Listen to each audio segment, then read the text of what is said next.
Silence is more than the absence of sound.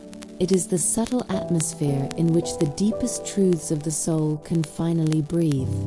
In a world saturated with voices, images, and demands, silence appears almost foreign, as though it belonged to another age.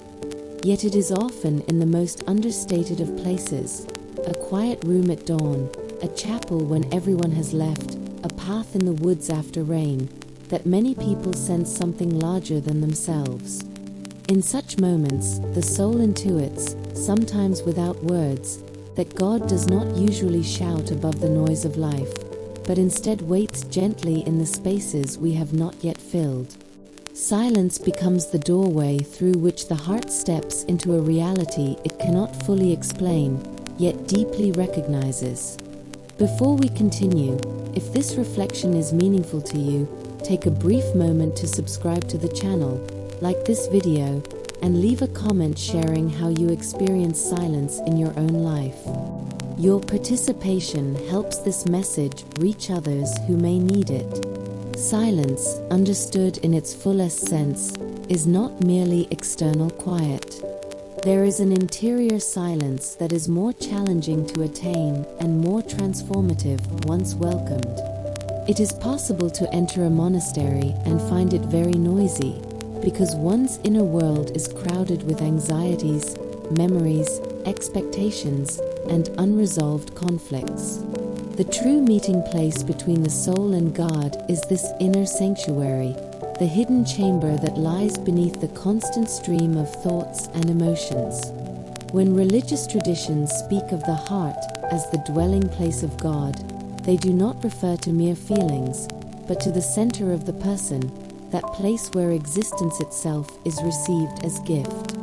Silence is the atmosphere of this inner sanctuary. It is what clears away distractions so that we can encounter the one who is always there. Modern life, however, trains us in almost the opposite direction. Our days are filled with notifications, messages, updates, and unending commentary.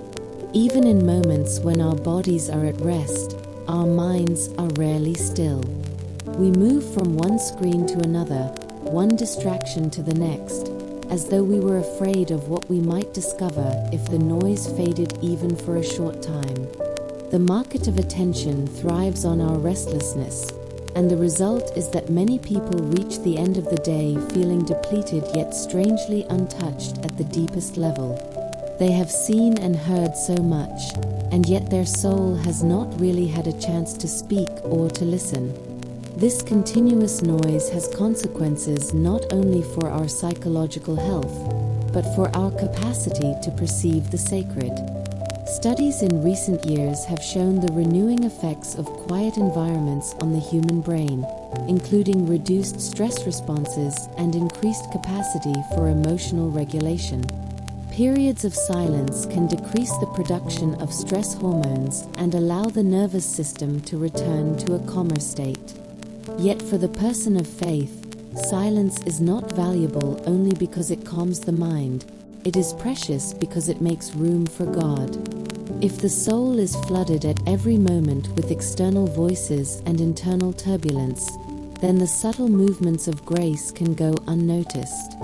Like a soft melody overwhelmed by a loud crowd, the quiet invitations of God are easily drowned out by the incessant commentary of our thoughts and our culture. Sacred texts across traditions, and particularly within the Christian heritage, speak of God not primarily as thunder, but as a still small voice, a gentle whisper. This line, often remembered from the story of the prophet Elijah, suggests a divine style that respects human freedom and interiority. God does not force his presence upon the soul. He waits for an opening, for a heart that is willing to be quiet enough to receive. Silence, therefore, is not an empty space to be feared, but a hospitable space where the soul can finally attend to this discreet yet powerful presence. What seems at first like emptiness gradually reveals itself as fullness, a quiet field where the seeds of meaning and hope can take root. Many people, when first confronted with real silence, discover that they are not alone within it. They encounter, often with some discomfort, the contents of their own hearts. Past regrets, unresolved guilt, unrealized dreams, and buried grief can surface when the external noise ceases. It is no wonder that many prefer distraction. It allows us to postpone facing what lies beneath. Yet this very encounter is the threshold of authentic spiritual growth. If God truly dwells in the depths of the soul, then it is precisely there, in the place we are most tempted to avoid, that grace patiently waits. Silence does not create our inner landscape, it reveals it, and in revealing, it offers the possibility of healing. To understand silence as the place where God dwells is to refuse the false idea that God is found only in extraordinary experiences or dramatic revelations. The divine presence is often most intense in what appears outwardly very simple. A person sitting quietly at the end of a long day, allowing gratitude to rise. A worker pausing for a moment before a difficult task, silently placing it in God's hands. An elderly woman in a modest room, fingering worn prayer beads while the world rushes by outside her window. In such lives, there may be no grand visions or miracles, yet an invisible dialogue takes place. A wordless exchange between the soul and God that rests entirely upon the soil of silence. In this perspective, silence is not an escape from reality, but a deeper immersion in it.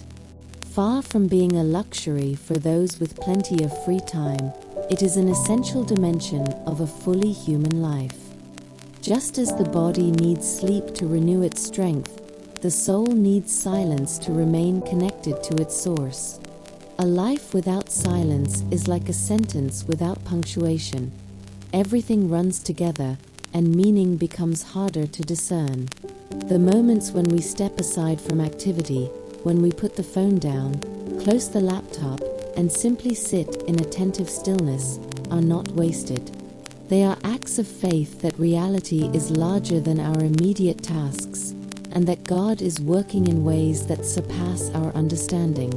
The fear that often arises when we contemplate silence is, at its core, a fear of encounter. If I stop doing, who am I? If the roles I play and the opinions I share and the tasks I perform are temporarily set aside, what remains? Silence gently insists that what remains is not nothing. What remains is the truth of who we are before God. We are not primarily our achievements, however significant they may be, nor our failures, however painful. We are, in the most fundamental sense, beings who are loved into existence.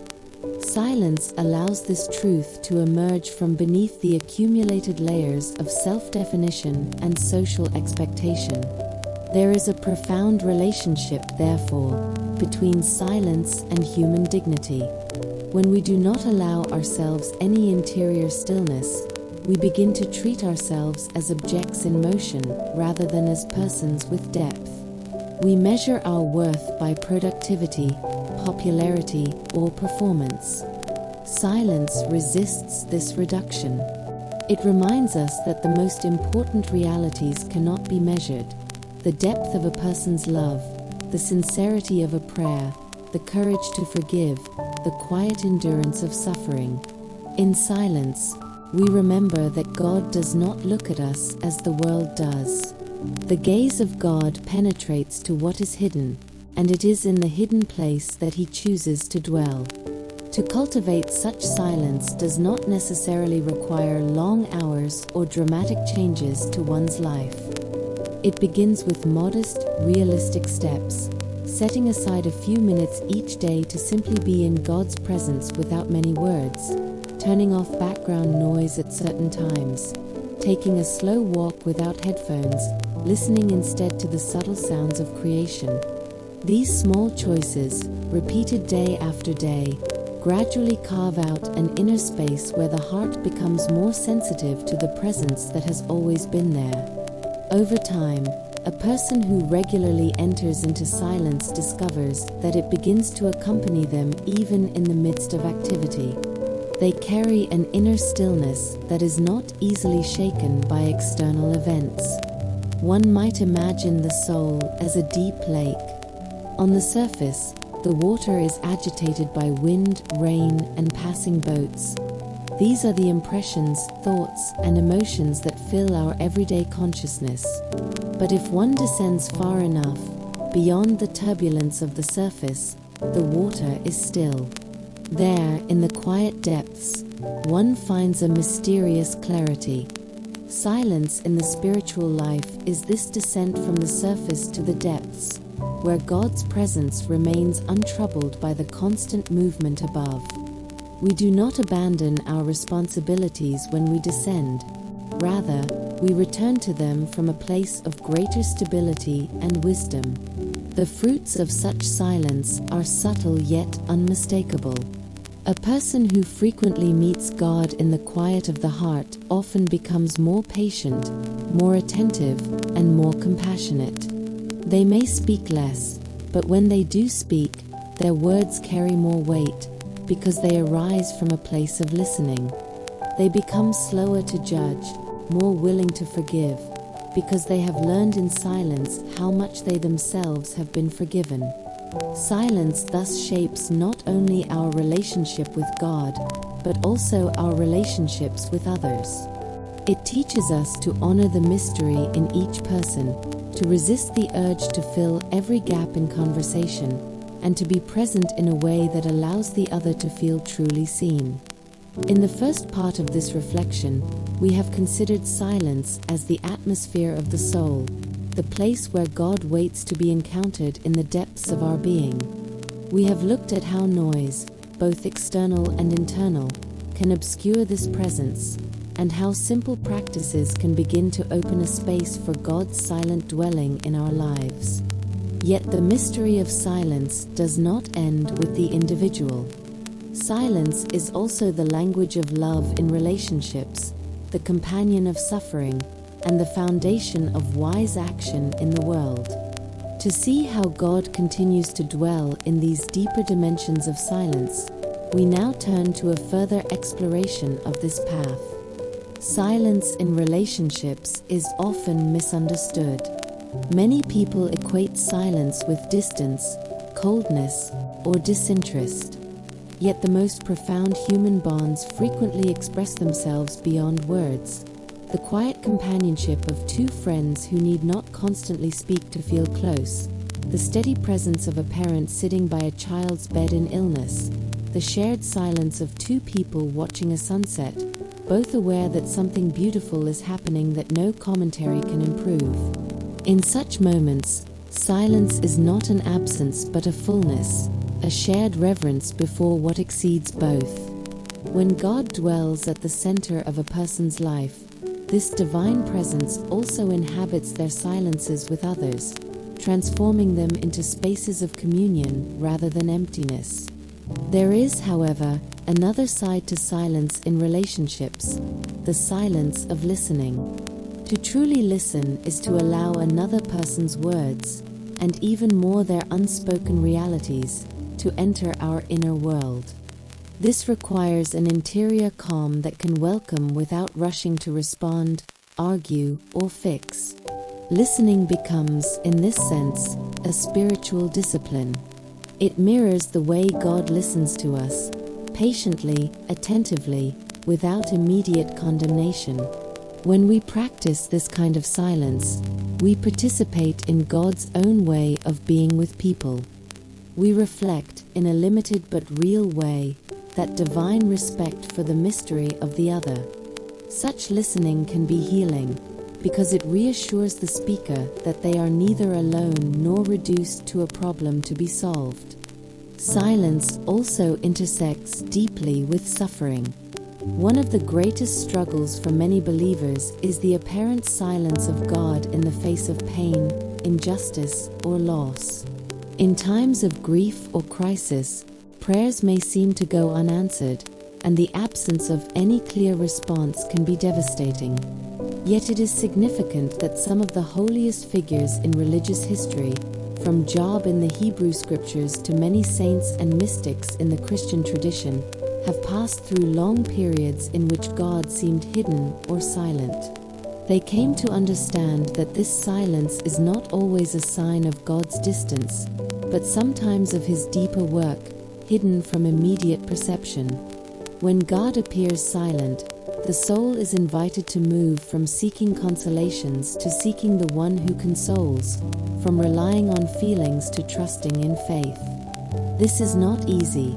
It can feel like walking through a dark valley without clear direction. Yet often, looking back, a person discovers that in those very times of silence they were being gently purified of false images of God. Expectations that God would always intervene dramatically or spare them from all suffering give way to a more mature understanding. God chooses to dwell with us even in the darkest places, not always changing our circumstances, but changing us within them. The silence that seemed frightening gradually reveals itself as the furnace in which a steadier, more resilient faith is forged. This perspective does not romanticize suffering or deny its real horror. Instead, it insists that suffering is never endured alone. Even when no clear answer is given to the question why, the silent presence of God remains as a hidden companionship.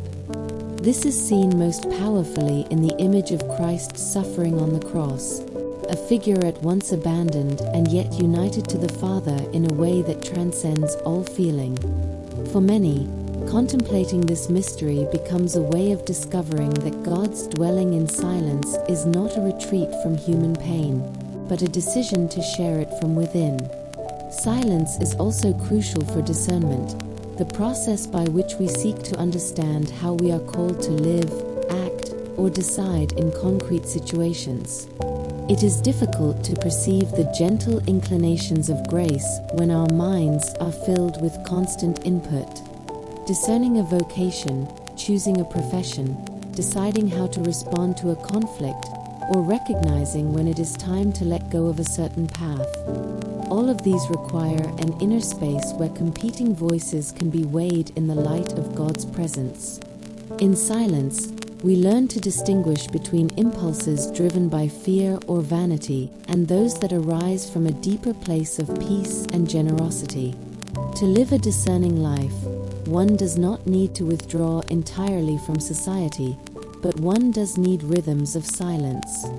Many faith traditions emphasize the value of setting aside regular times for retreat, whether a day each month, several days each year, or even brief daily moments of prayerful quiet. These are not escapes but opportunities to see more clearly, to reorder priorities, and to allow God's perspective to challenge our own. Without such pauses, we risk living reactively, carried along by circumstance and habit rather than responding freely to the call of love. In practical terms, creating spaces of silence in the modern world involves both external and internal work. Externally, it may mean establishing periods during the day when devices are turned off, limiting unnecessary noise, or choosing environments that support reflection. Families, for example, might decide to have certain meals without screens, leaving room for conversation and shared silence. Communities of faith might incorporate moments of quiet into their gatherings, recognizing that God speaks not only through sermons and songs, but also through the hush that falls when everyone stands together before the mystery. Internally, the work of cultivating silence involves facing our own restlessness. Even when external conditions are quiet, the mind can race with worries, judgments, and fantasies. Practices such as slow, attentive breathing, repeating a simple prayer phrase, or gently letting go of passing thoughts can help the heart descend from agitation to stillness. Over time, the interior dialogue becomes less dominated by fear and self-accusation, and more open to the subtle inspirations of grace. This inner silence does not mean a blank mind, but a mind that is no longer tyrannized by its own noise. A significant dimension of inner noise comes from unresolved hurts and unoffered forgiveness. Resentments, grudges, and lingering anger can generate a constant inner commentary that drowns out the soft voice of God. Part of entering into silence, therefore, is allowing God to touch these wounds, sometimes through the help of wise counselors, spiritual guides, or therapists.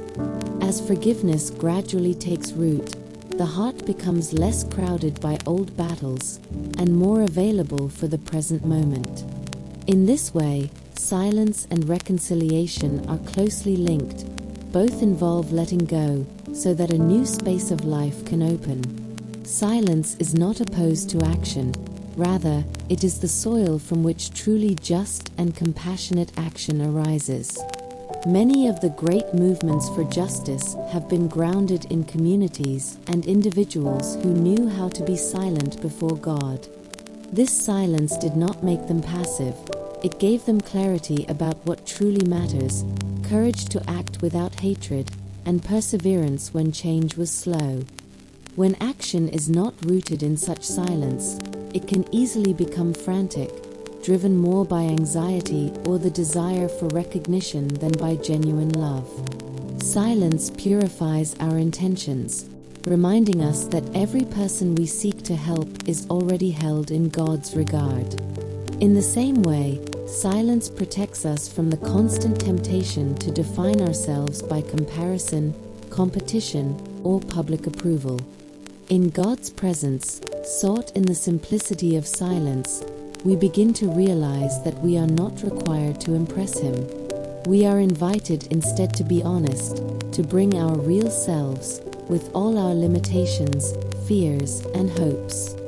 From this honesty flows a new freedom.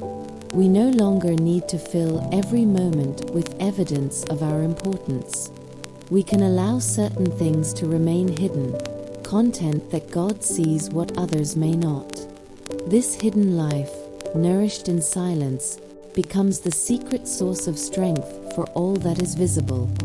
Ultimately, to say that silence is where God dwells is to affirm that God chooses to be found not primarily in spectacle, but in the depths of the human heart. There, in the quiet center of each person, God whispers a name, confers a dignity, and offers a companionship that no noise can erase.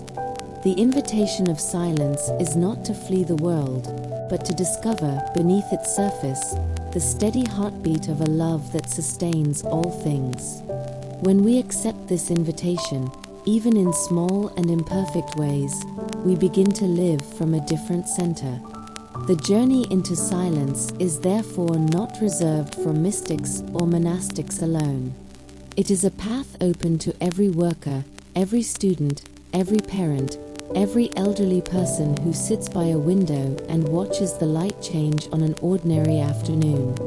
It begins wherever we are, with whatever time we can offer, and with the simple desire to meet God in truth.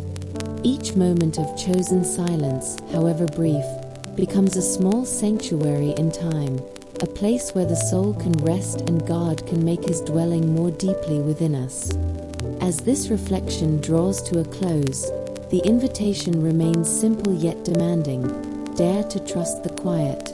Dare to believe that in the spaces where words fall away, God is not absent but uniquely present. Sit, even if only for a few minutes, without striving to achieve or to explain, and allow your soul to breathe in the silence.